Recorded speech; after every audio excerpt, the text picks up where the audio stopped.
Hi friends, welcome back to my channel Padma Suresh kitchen. చాలా రోజుల నుంచి మా ఊరిలో జరిగిన జాతర గురించి మీకు చూపించాలనుకున్నాను. చూపిస్తాను రండి. ఫస్ట్ ఈ టెంపుల్ వచ్చి అంకాల పరమేశ్వరి అమ్మవారి టెంపుల్ అండి. ఈ అమ్మవారికి వచ్చి మార్చి మాసంలో మసాన కోయిల చేస్తాము, చాలా గ్రాండ్గా జరుగుతుందండి. ఈ అమ్మవారు వచ్చి కాళికా అమ్మవారండి. చాలా శక్తివంతమైన అమ్మవారు. బంగారు తొడుగుతో నిగనిగలాడిపోతున్నారు చూడండి కాళికా అమ్మవారు. పౌర్ణమికి ఈ అమ్మవారి టెంపుల్లో చాలా విశేషమండి. ఇప్పుడు వచ్చి ఆషాఢ మాసం 4వ వారం తమిళనాడులో అన్ని గ్రామ దేవతలకు అంబలి పోస్తామండి. మా ఊరి గ్రామ దేవత సానతనమ్మ తల్లి అండి. 4వ వారం లాస్ట్ వారం అంబలి పోసాము. చాలా గ్రాండ్గా, చాలా విశేషంగా జరుగుతుందండి మా ఊరిలో ఈ ఫెస్టివల్. అమ్మవారు చూడండి ఎంత అందంగా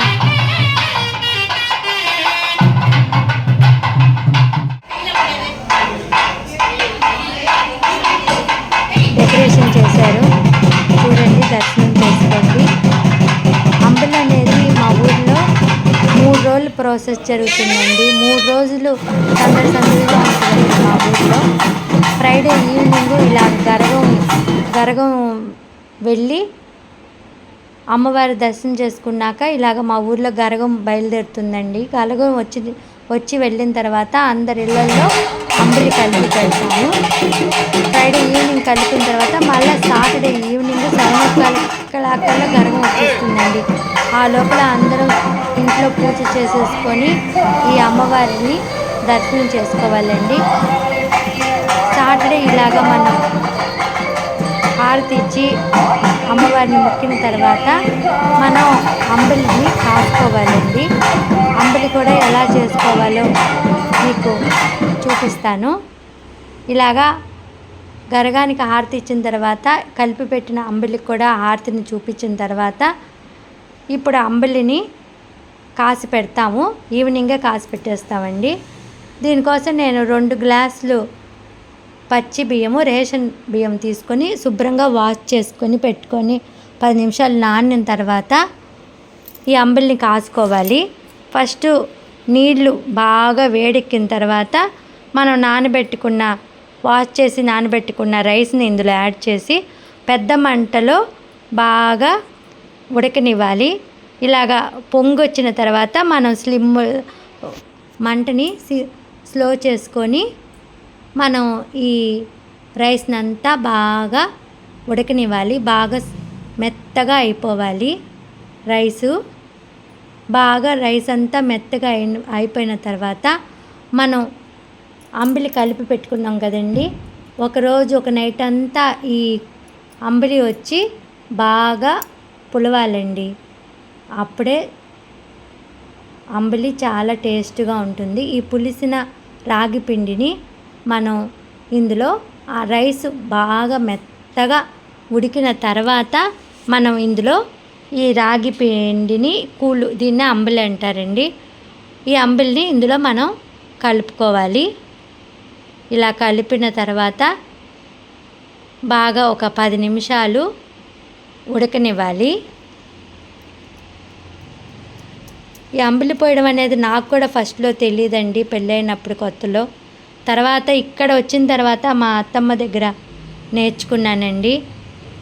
ఫస్ట్ ఏంటి అంబలి పోయడం ఏంటా అనుకునేదాన్ని. తర్వాత ఈ అమ్మవారికి ఇలాగా అంబలి కలిపి ఇలా పోయడం వల్ల అమ్మవారు మనలందరినీ చల్లగా చూస్తుందండి.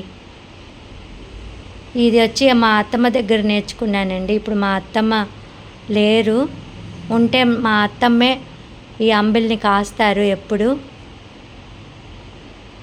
ఇలా అంబలి బాగా ఉడికిన తర్వాత మనం మూత పెట్టుకొని దేవుడి దగ్గర పెట్టుకోవాలండి చల్లారిన తర్వాత ఈ అంబలికి మునగాకు కూరని చేస్తామండి. రైటే మునగాకుని ఒలిచి పెట్టేసుకుంటాను. పొద్దున మార్నింగ్ 10 కల్లా గరగం వచ్చేస్తుందండి. ఆ లోపల మేము అంబలి అన్నీ రెడీ చేసుకోవాలి.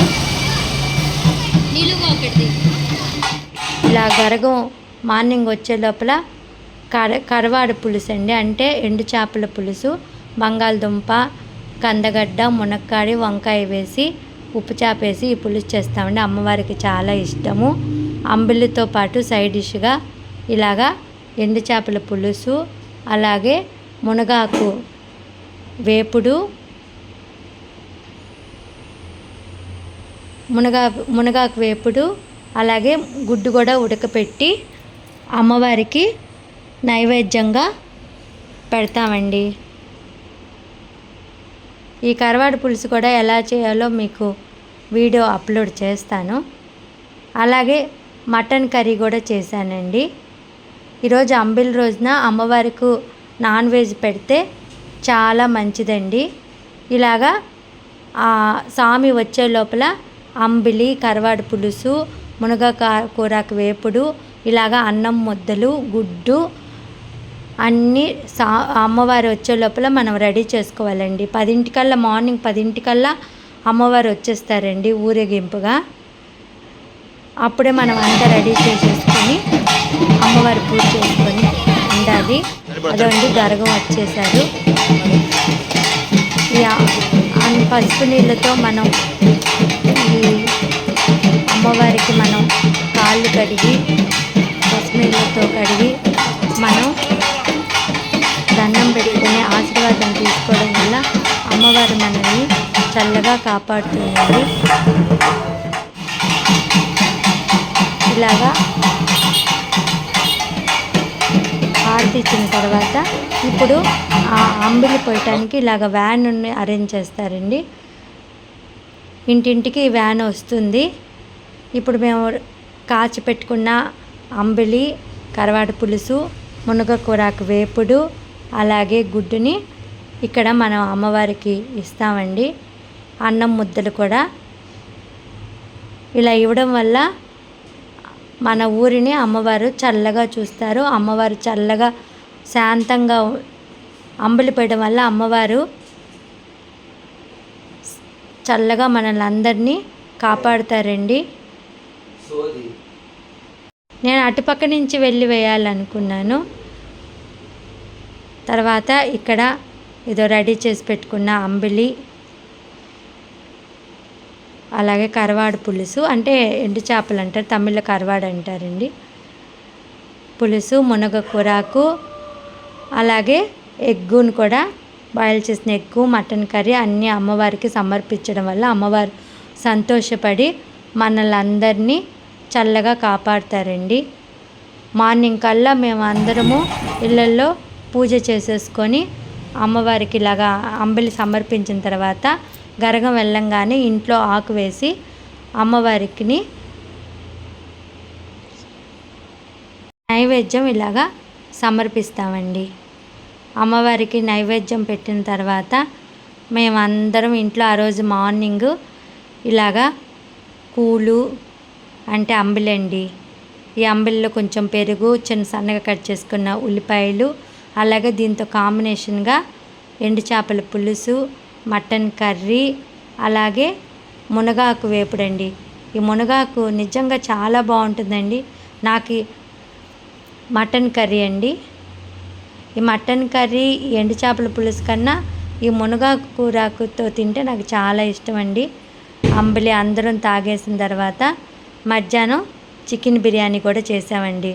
ఆ రోజు ఫుల్గా అమ్మవారి జాతర కదండి, ఫుల్గా నాన్ వెజ్ అన్ని ఐటమ్స్ చేసి పెడితే అమ్మవారు అంత సంతోషపడతారు. బిర్యానీ చూడండి చాలా బాగా వచ్చింది కదండి. ఆల్రెడీ మన మధ్యాహ్నం అంబలి పోసిన తర్వాత నైట్ వస్తారండి స్వామివారి ఊరేగింపుగా. చాలా అందంగా, చాలా అమ్మవారిని చూస్తుంటే అసలు మనసు పులకరించేస్తుందండి.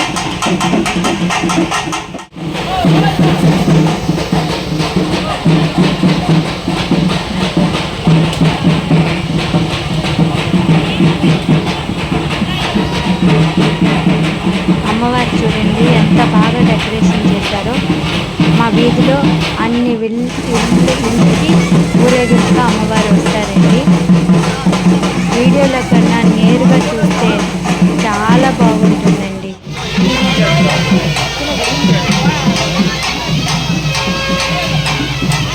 ఇదేనండి మా ఊరి జాతర అండి.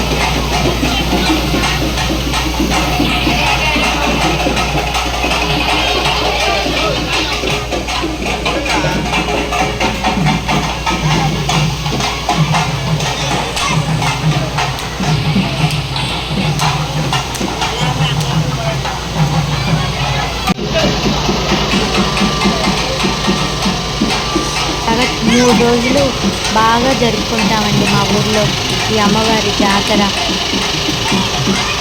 నైట్ 2 గంటల వరకు 3 గంటల వరకు కూడా ఈ ఊరేగింపు జరుగుతుందండి మా ఊర్లో. అయిపోయిందండి అమ్మవారికి అమలు పోసాను. హారతి మీరు కూడా తీసుకోండి. మా ఊరి పండగ జాతర మీకు చూపించాను. మీకు నచ్చితే కనుక లైక్ చేయండి, షేర్ చేయండి అండ్ కామెంట్ చేయండి and subscribe my channel. Thank you.